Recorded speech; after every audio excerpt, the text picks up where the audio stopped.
मी आईला एसीचं तिकीट काढलं इनोवा केलं एक गाल झुडकाला धक्का दिला तर आली पडली तर मला म्हणजे इतकं खराब वाटलं की बरोबर कंबर बोलली नाही.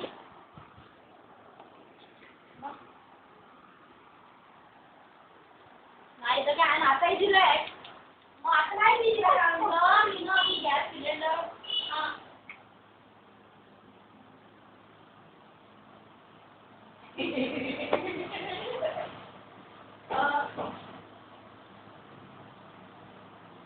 हो आईला नाही असं वाटते.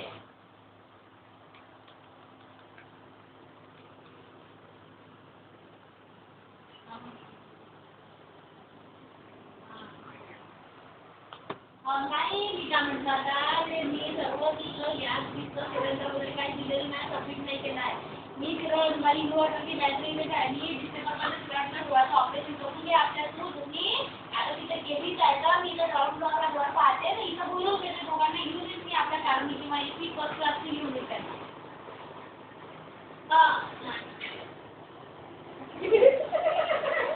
कारण ना साईडची खूप त्रास होते साईड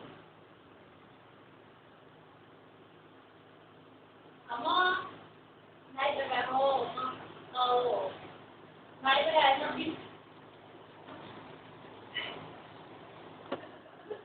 नाही मी आता काय करते तिथे कसं आणायचं गेलं राहायला म्हटलं तू डोळ्याचं ऑपरेशन करून घे ते तिच्या जवळ आहे आणि मग त्यांना काय ते फ्लाईटचं तिकीट काढायला काय तर फ्लाईटमध्ये चढवून वगैरे कधी मग तिकीट वगैरे पाहू दे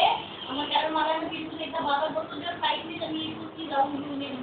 मी डिसेंबरमध्ये इथं बोलवून घेते त्यांना मला नवरे पोरगी करायची त्यांची माझी पोरगी माझ्याकडे ठेवली आहे मी ती पोरगी पाठवून देतो ना आणि इथं माझं लक्ष जाते त्याचं दवाखान्यात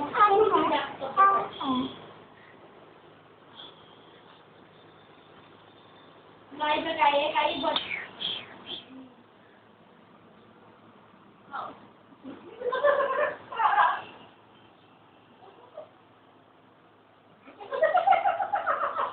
आता तिची चर्चा करून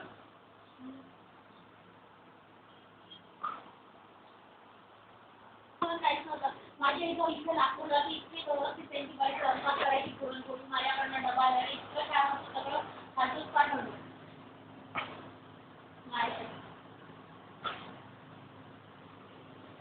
नाही बोलून त्याची ऑपरेशन झालं की ग्राउंड फ्लोअरला लग्न माझे आणि नागपूरला कसं आपलं बरं आहे बघा नागपूर सेंटरला आहे आपले मोनिका लोकच जायचं मोनिके 2-4 घंटे माझं एक